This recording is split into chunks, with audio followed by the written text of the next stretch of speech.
नमस्कार दोस्तों, yearly current affairs की इस रिवीजन सीरीज में मैं प्रशांत आप सबका स्वागत करता हूं। इस लेक्चर में हम डिस्कस करेंगे इन्वायरमेंट और इकोलॉजी से जुड़े हुए एक वर्ष के करंट अफेयर्स को। तो इस सीरीज का ये मेरा तीसरा टॉपिक है। इससे पहले हमने नेशनल करंट अफेयर्स और इंटरनेशनल करंट अफेयर्स को रिवाइज कर लिया है, जिसे अभी तक अगर आपने ना देखा हो तो आप जो है उसे सबसे पहले देख सकते हैं। इस लेक्चर में हम डिस्कस करेंगे पर्यावरण और पारिस्थितिकी से जुड़े हुए पिछले एक वर्ष में जो महत्वपूर्ण घटनाक्रम रहे उनको। तो चलिए शुरू करते हैं। तो सबसे पहले काजीरंगा पशु गलियारे की बात हो रही है और ये सुप्रीम कोर्ट का एक जो है आदेश देने के बाद ये जो है चर्चा में आया। तो क्या मामला है? तो सुप्रीम कोर्ट के एक पैनल ने काजीरंगा राष्ट्रीय उद्यान और टाइगर रिजर्व के पशु गलियारों पर अवैध निर्माण गतिविधियों की जांच में ढिलाई के लिए असम सरकार को फटकार लगाया है। अब सुप्रीम कोर्ट ने अप्रैल 2019 में ये आदेश पारित किया था कि पशु गलियारों के भीतर निजी भूमि पर भी, जो मतलब सरकार की नहीं भूमि है, निजी लोगों की प्राइवेट भूमि है, उस पर भी निर्माण नहीं किया जा सकता है। तो ये आदेश था और उसी के उल्लंघन में जो है ये बात कही गई है। 1300 वर्ग किमी में अब ये काजीरंगा की बात हो रही है। वन्य जीव पर्यायवास स्थल, यूनेस्को की विश्व धरोहर स्थल और दुनिया के एक सींग वाले गैंडे के लिए ये प्रसिद्ध है, जैसा कि हम जानते हैं। इसमें 9 जो है अधिसूचित पशु गलियारे हैं। अगला, लक्षद्वीप में खोजी गई झींगा की नई प्रजाति। तो झींगा एक प्रकार से मछली के ही श्रेणी में आती है। तो झींगा की एक नई प्रजाति जो है खोजी गई है लक्षद्वीप में। ठीक है, तो ICAR national bureau of fish genetic resources के वैज्ञानिकों ने झींगा की एक नई प्रजाति की खोज की है, जिसे एक्टिनिमनेस कोयस नाम दिया गया है।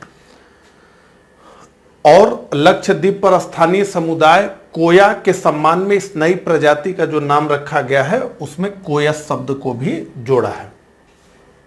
वैज्ञानिकों ने प्रजातियों को अगती द्वीप के कोरल एटाल से 1.1 से 2 मीटर की गहराई पर पाया, जो द्वीप के लक्षद्वीप समूह का हिस्सा है। अगला, जोनाथन स्थल पर दुनिया का सबसे उम्रदराज जानवर। दुनिया का सबसे उम्रदराज जानवर कौन है ये?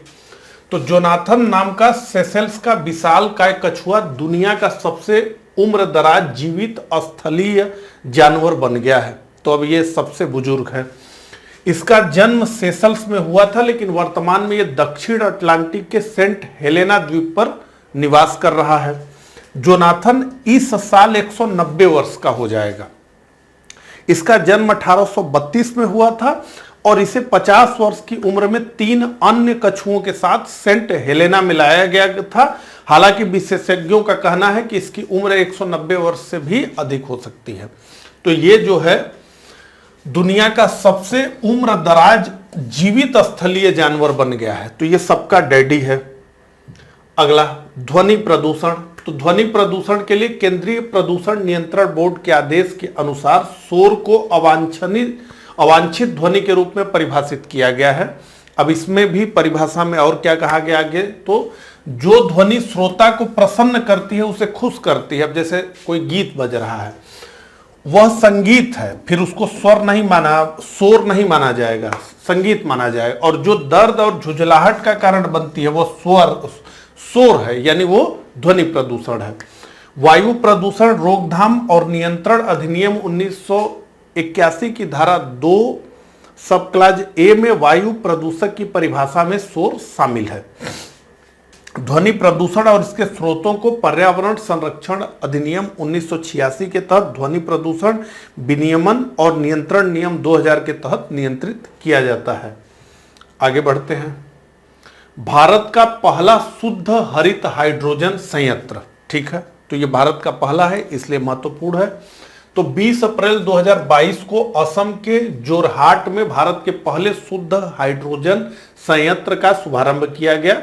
तो आयल इंडिया लिमिटेड ने असम में अपने जोरहाट पंप स्टेशन पर 10 किलोग्राम प्रतिदिन की स्थापित क्षमता के साथ भारत के पहले लगभग 100% शुद्ध हरित हाइड्रोजन संयंत्र की शुरुआत की है।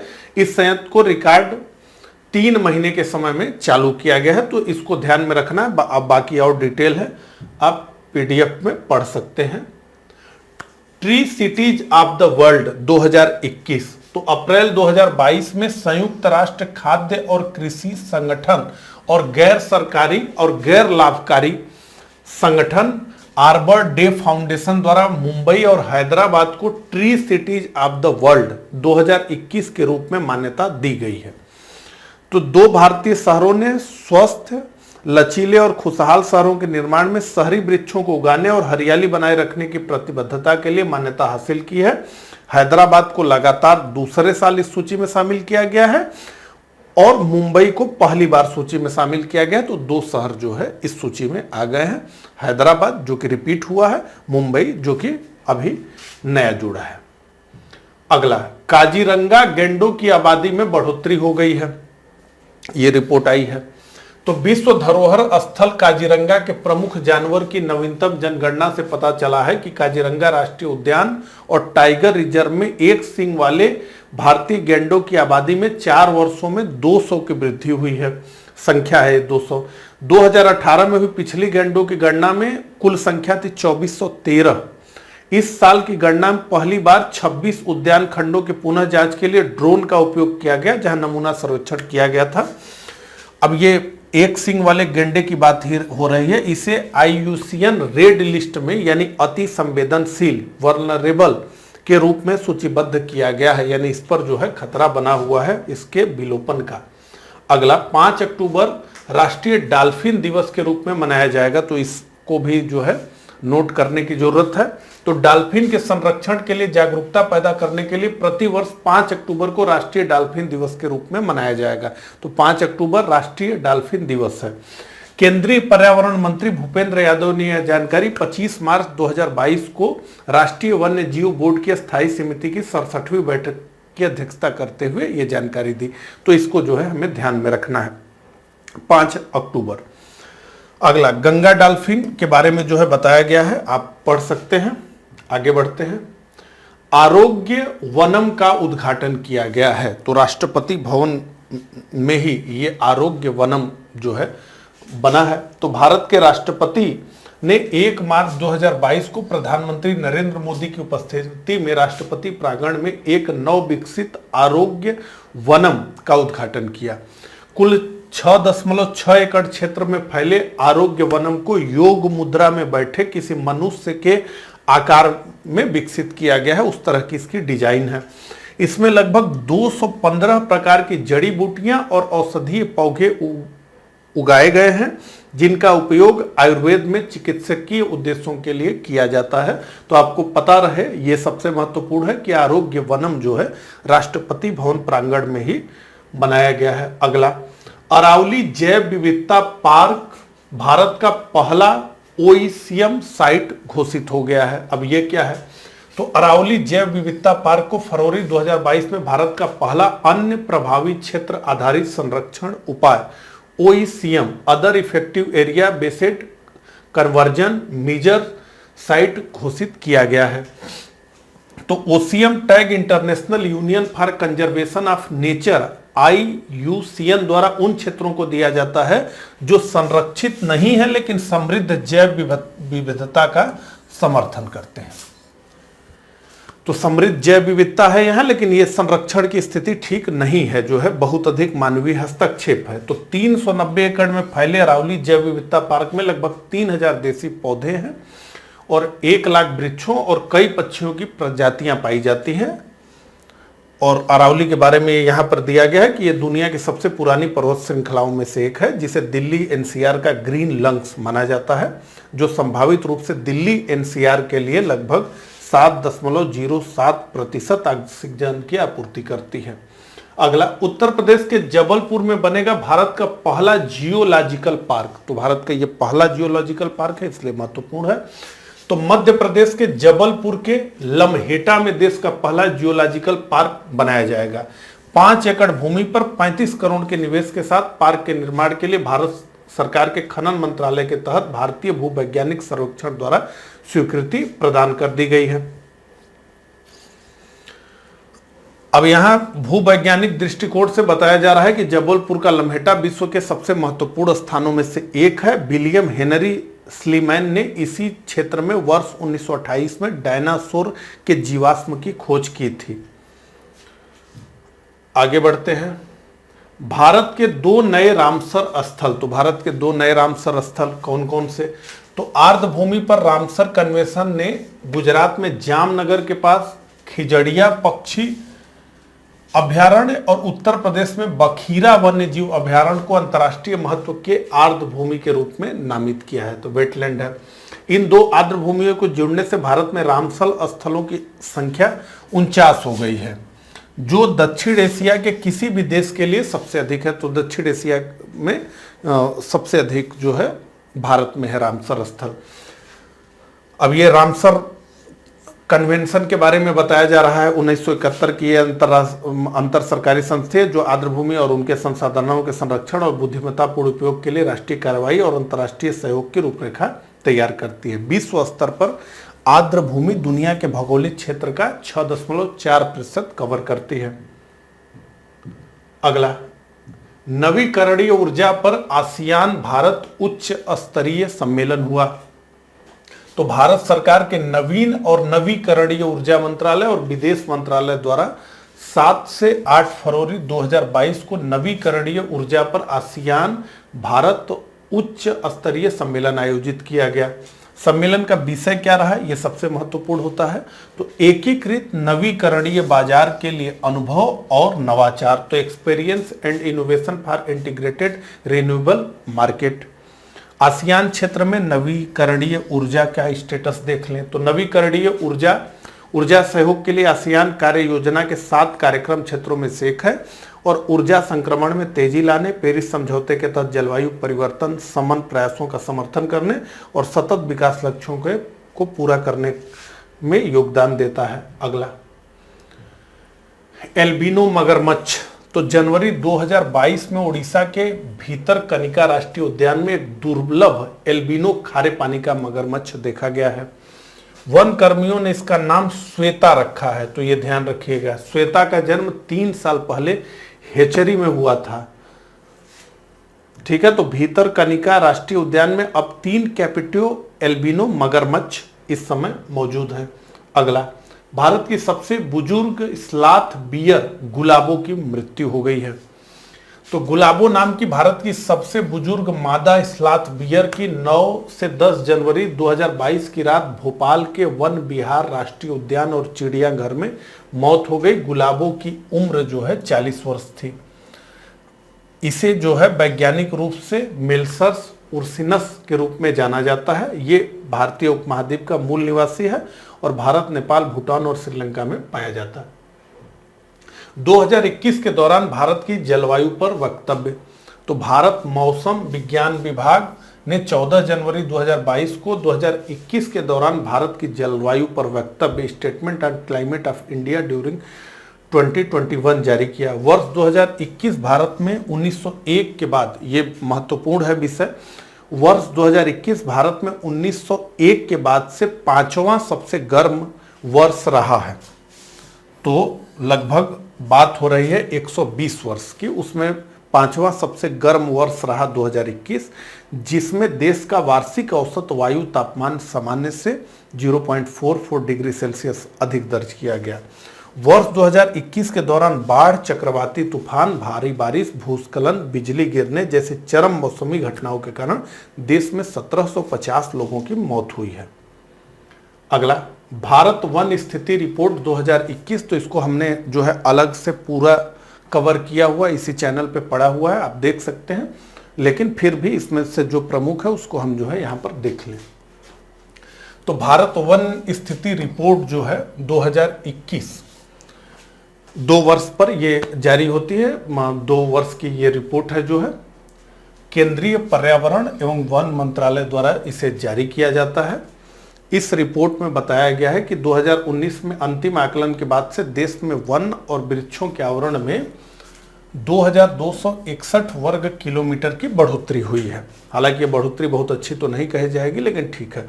देश का कुल वन आवरण यानी फॉरेस्ट कवर और वृक्ष आवरण यानी ट्री कवर 80.9 मिलियन हेक्टेयर है, जो देश के भौगोलिक क्षेत्र का 24.62% है। ये 2021 में भारत का कुल वन आवरण की बात करें तो ये था 7,13,789 वर्ग किलोमीटर, जो कि देश के कुल भौगोलिक क्षेत्रफल का 21.71% था। तो ये वन की बात हो रही है, ठीक है। जैसे हमने फॉरेस्ट कवर और ट्री कवर दोनों को मिलाकर देखा, अब केवल फॉरेस्ट कवर की बात कर रहे हैं तो वो 21.71 है। 2019 में पिछली रिपोर्ट के बाद से वन्य आवरण में 1540 किमी और वृक्षों के आवरण में 721 किमी की वृद्धि हुई, दोनों को मिलाकर के 2261। और देखें तो वन्य क्षेत्र में वृद्धि दिखाने वाले शीर्ष 3 राज्य जहां वृद्धि हुई है, आंध्र प्रदेश है, तेलंगाना है और उड़ीसा है। 17 राज्यों और केंद्र शासित प्रदेशों का 33% से अधिक क्षेत्र वन आच्छादित है। अभी जो है प्रश्न ये पूछा गया, तो 17 राज्य ऐसे हैं जिनमें 33% से अधिक वन्य, उनका 1/3 जो क्षेत्र है, क्षेत्रफल, वो वनों से आच्छादित है। ऐसे 17 राज्य और केंद्र शासित प्रदेश भारत में है। राष्ट्रीय औसत कितना है? 24 का है। लेकिन 17 राज्य और केंद्र शासित ऐसे हैं, प्रदेश हैं, जहां की 33% से अधिक क्षेत्र वन आच्छादित है। तो इस तरीके से यही पूछा गया था। क्षेत्रफल के हिसाब से हम देखें तो भारत में मध्य प्रदेश देश का सबसे बड़ा वन क्षेत्र है, तो यहाँ सबसे बड़ा वन क्षेत्र है। इसके बाद अरुणाचल प्रदेश का नंबर है, फिर छत्तीसगढ़ है, फिर उड़ीसा है, फिर महाराष्ट्र है। अपने कुल भौगोलिक क्षेत्र के प्रतिशत के रूप में देखें, अब मध्य प्रदेश तो बहुत बड़ा राज्य है, तो यहाँ बहुत बड़ा, लेकिन कोई छोटा राज्य है लेकिन प्रतिशत में उसके यहाँ वन अधिक है। तो ऐसे राज्य देखें तो 5 राज्य में मिजोरम 84.53%, इसका जो कुल क्षेत्रफल है वो वन से आच्छादित है। अरुणाचल प्रदेश 79.33%, मेघालय 76, मणिपुर 74 और नागालैंड 73 है। देश में कुल मैंग्रोव क्षेत्र 17 वर्ग किमी बढ़ा है और वो हो गया है 4,992 वर्ग किमी। देश के वनों में कुल कार्बन स्टॉक तो 7,204 मिलियन टन होने का अनुमान है, जिसमें 2019 से 79.4 मिलियन टन की वृद्धि हुई है। ठीक है, तो ये रहा जो है, इसको एक बार और अच्छे से देख लीजिएगा, ये महत्वपूर्ण है, एग्जाम में निश्चित रूप से इससे एक प्रश्न आएगा। रेंड सेंडर्स फिर से आईयूसीएन की संकटग्रस्त श्रेणी में आ गया है, तो लाल चंदन जो है फिर आईयूसीएन की संकटग्रस्त श्रेणी में आ गया है। तो रेड सेंडर्स या रेड सैंडलवुड को international Union for Conservation of nature की रेड लिस्ट में फिर से संकटग्रस्त जो है श्रेणी के रूप में वर्गीकृत कर दिया गया है। अब रेड सेंडर्स या लाल चंदन, इस प्रजाति का वैज्ञानिक नाम है टेरोकार्पस सेंटालिनस। यह एक भारतीय स्थानिक वृक्ष है, भारत में पाया जाने वाला, जिसकी पूर्वी घाट में एक सीमित भौगोलिक सीमा है, तो बहुत छोटा एरिया है जिसमें यह पाया जाता है। तो ये कहां पर है? तो ये प्रजाति आंध्र प्रदेश के विशिष्ट वन क्षेत्रों के लिए स्थानिक है। ये आंध्र प्रदेश के चित्तूर, कडप्पा, नंदेपाल, नेल्लोर, प्रकाशम जिलों में पाई जाती है। ठीक है, अब ये संकटग्रस्त श्रेणी में आ गई है। 23 वर्ष बाद बुक्सा टाइगर रिजर्व में बाघों की मौजूदगी, तो ये यहाँ पर जो है देखा गया। पता था कि पिछली बार 1998 में उत्तरी बंगाल में स्थित इस रिजर्व में एक बाघ की मौजूदगी का निर्विवाद दावा किया गया था, तो अभी जो है दिख गया है। बाघ संरक्षण के लिए एक बड़ी सफलता में 11 दिसंबर 2021 को पश्चिम बंगाल के बुक्सा टाइगर रिजर्व में एक कैमरा ट्रैप में एक बाघ की तस्वीर खींची गई है। इससे जो है यहाँ बड़ी प्रसन्नता की स्थिति है। अगला, COP26 शिखर सम्मेलन, मीथेन उत्सर्जन में कटौती और वनों को बचाने का संकल्प। आइए देखिए क्या हुआ इसमें।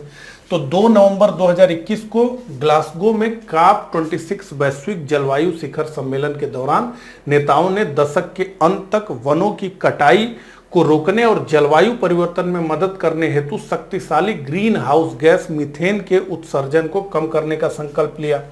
लगभग 90 देश 2020 के स्तर से 2030 तक मीथेन के उत्सर्जन को 30% कम करने के लिए अमेरिका और यूरोपीय संघ के नेतृत्व वाले प्रयास में शामिल हो गए हैं। तो 90 देशों ने अपनी सहमति जताई है। चीन, रूस और भारत ने इस पर हस्ताक्षर नहीं किए हैं, यह महत्वपूर्ण है, जबकि ऑस्ट्रेलिया इस प्रतिज्ञा का समर्थन नहीं करेगा। ब्राजील ने 2030 तक अपने ग्रीन हाउस गैस उत्सर्जन में 43% की पिछली प्रतिज्ञा की तुलना में 50% की कटौती करने के लिए एक नई प्रतिबद्धता जाहिर की है। यह ध्यान रखने वाला है कि चीन, रूस और भारत, सबसे महत्वपूर्ण भारत, ने इस पर हस्ताक्षर नहीं किया है। अगला, COP26 शिखर सम्मेलन में भारत। अब भारत की बात करते हैं तो जलवायु परिवर्तन पर COP26 शिखर सम्मेलन के दौरान भारत की ओर से प्रधानमंत्री नरेंद्र मोदी ने जलवायु परिवर्तन की चुनौती से निपटने के लिए 5 प्रतिज्ञाएं की, जिन्हें उन्होंने पंचामृत कहा। ठीक है, पंचामृत इन्होंने कहा। मोदी जी ने कौन सी 5 प्रतिज्ञाएं थी? पहला, भारत 2030 तक गैर जीवाश्म ऊर्जा क्षमता 500 गीगावाट तक पहुंचाएगा। दूसरा, भारत 2030 तक अपनी ऊर्जा आवश्यकताओं का 50% नवीकरणीय ऊर्जा से पूरा करेगा। तीसरा, भारत अब से लेकर 2030 तक कुल अनुमानित कार्बन उत्सर्जन में 1 अरब टन की कमी करेगा।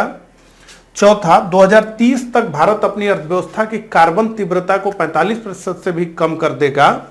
और पांचवा, वर्ष 2070 तक भारत नेट जीरो यानी शुद्ध शून्य का लक्ष्य हासिल कर लेगा। ये नरेंद्र मोदी जी ने 5 प्रतिज्ञाएं बताई, जिन्हें उन्होंने पंचामृत कहा। जलवायु परिवर्तन प्रदर्शन सूचकांक 2022 आ गया है। तो German watch, new climate institute और क्लाइमेट एक्शन नेटवर्क द्वारा संकलित जलवायु परिवर्तन प्रदर्शन सूचकांक 2022 का 17वां संस्करण जारी किया गया। समग्र रैंकिंग के पहले 3 स्थानों पर किसी भी देश को जगह नहीं दी गई, तो 1, 2, 3 को छोड़ दिया गया। फिर चौथे नंबर से शुरू है रैंकिंग। तो सूचकांक में डेनमार्क चौथे नंबर पे है, स्वीडन 5वें पे है, नॉर्वे 6ठे पे है, यूनाइटेड किंगडम 7वें पर और मोरक्को को 8वें नंबर पर स्थान मिला है। सूचकांक में सबसे अंतिम जो देश है वो है 64वें स्थान पर कजाकिस्तान। भारत की क्या स्थिति है? तो समग्र रैंकिंग में भारत को 69.22 के स्कोर के साथ 10वें नंबर पर रखा गया है। तो भारत 10वें नंबर पर है। भारत ने अक्षय ऊर्जा श्रेणी को छोड़कर उच्च प्रदर्शन किया है। अक्षय ऊर्जा श्रेणी में इसे मध्यम स्थान दिया गया है, बाकी सब में इसने अच्छा स्कोर किया है। अगला, छत्तीसगढ़ में भारत का सबसे नया टाइगर रिजर्व। तो 5 अक्टूबर 2021 को राष्ट्रीय बाघ संरक्षण प्राधिकरण NTCA ने छत्तीसगढ़ सरकार के गुरु घासीदास राष्ट्रीय उद्यान और तमोर पिंगला वन्य जीव अभयारण्य के संयुक्त क्षेत्रों को टाइगर रिजर्व घोषित करने के प्रस्ताव को मंजूरी दे दी है। नया रिजर्व मध्य प्रदेश और झारखंड की सीमा से लगे राज्य के उत्तरी भाग में स्थित है। उदंती, सीता नदी, अचान कमार और इंद्रावती रिजर्व के बाद छत्तीसगढ़ में चौथा टाइगर रिजर्व होगा इसके बनने के साथ ही। गुरु घासीदास राष्ट्रीय उद्यान कोरिया जिले में है। तमोर पिंगला छत्तीसगढ़ के उत्तर पश्चिमी कोने में सूरजपुर जिले में है। अगला, प्रकृति और लोगों के लिए उच्च आकांक्षा गठबंधन। तो नई दिल्ली में फ्रांसीसी और भारतीय सरकारों के बीच आयोजित एक समारोह में भारत आधिकारिक तौर पर प्रकृति और लोगों के लिए उच्च आकांक्षा गठबंधन में शामिल हो गया है।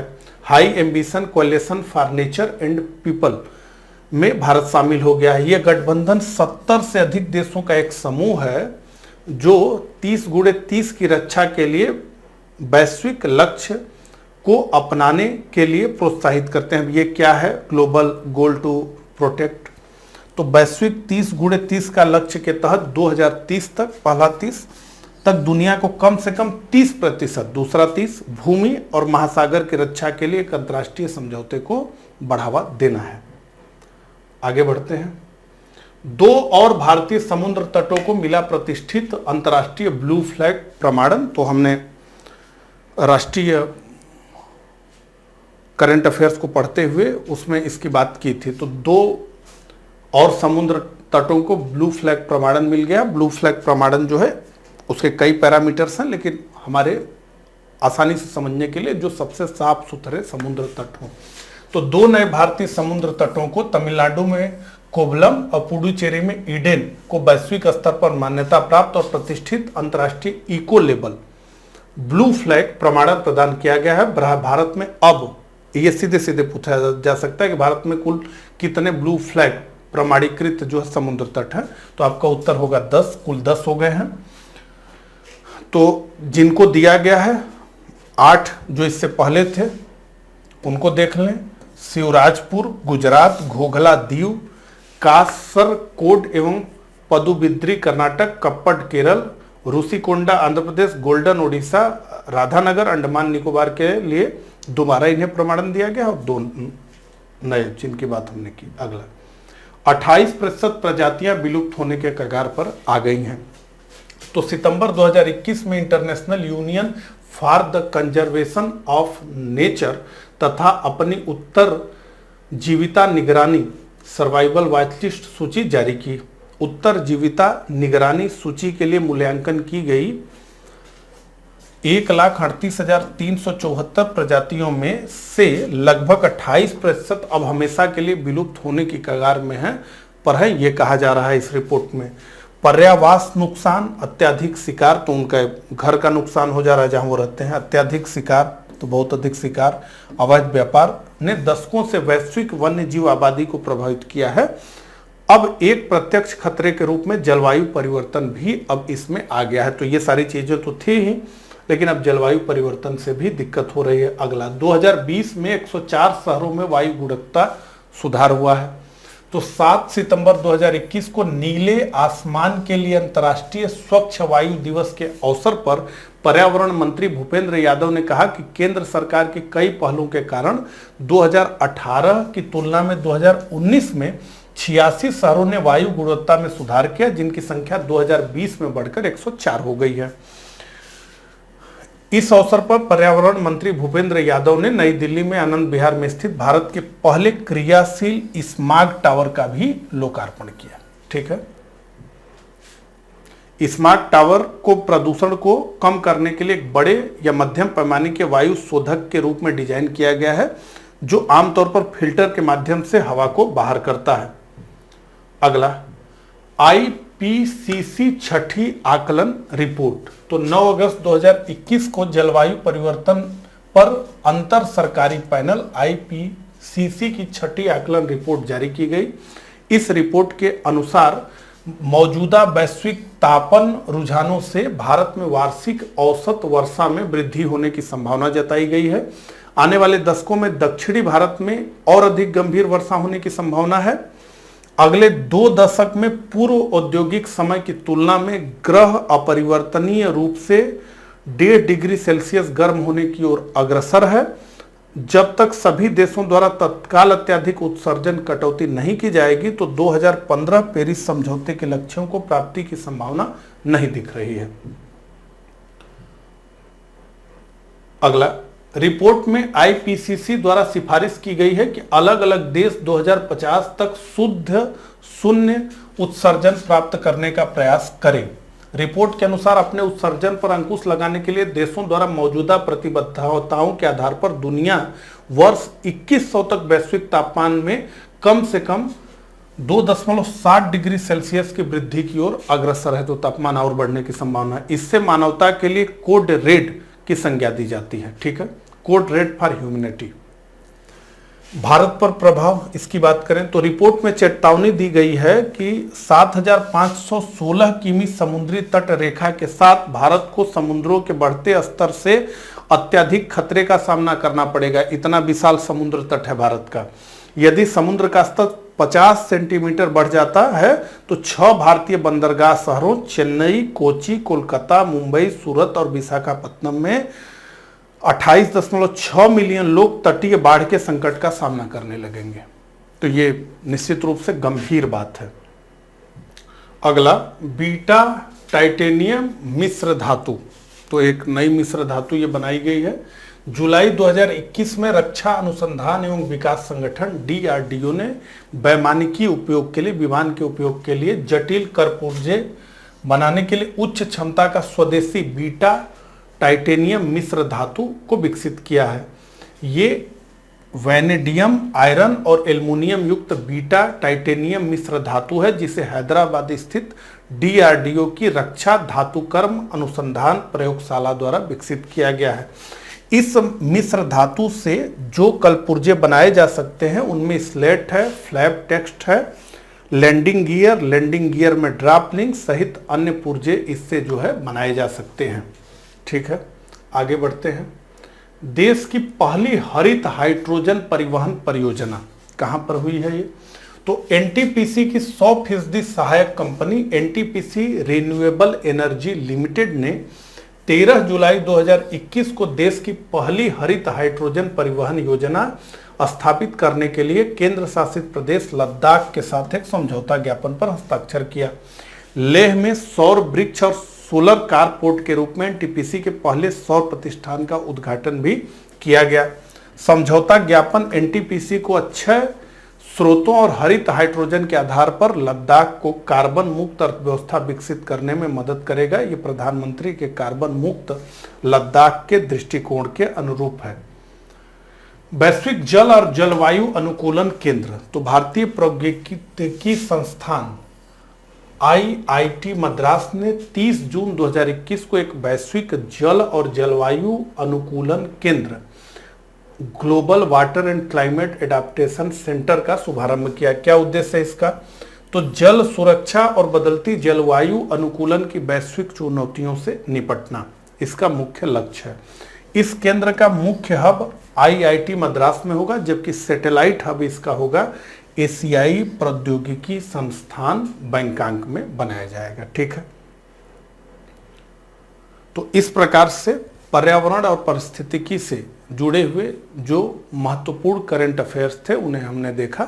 तो इस लेक्चर में बस इतना ही। मिलता हूं इसी सीरीज के अगले लेक्चर में। तब तक के लिए आप सभी को नमस्कार, धन्यवाद।